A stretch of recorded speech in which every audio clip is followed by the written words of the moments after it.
सबसे पहले नजर केरल की करेंगे, जहां पर शदीद बारिश से आम जिंदगी दरहम बरहम हो गई है। इस हवाले से महकमे मौसमियात ने 6 अजला में रेड अलर्ट जारी किया है।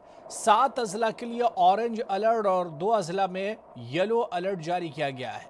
अब तक सैलाब और लैंडस्लाइड से 10 अफराद की मौत हो चुकी है, जबकि तकरीबन 40 अफराद लापता है। वहीं रेस्क्यू टीमें राहत और बचाव के काम में लगी हुई हैं। वजीर आला विजयन ने सूरत हाल का जायजा लेने के लिए शाम को हंगामी मीटिंग तलब की है।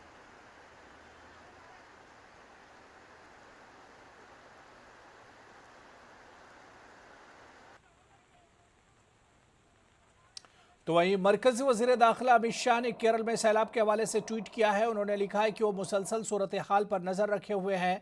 वहीं उन्होंने केरल की हुकूमत को यकीन भी दिलाया। अमित शाह ने कहा कि मरकजी हुकूमत जरूरतमंद अफराद की हर मुमकिन मदद फराहम करेगी।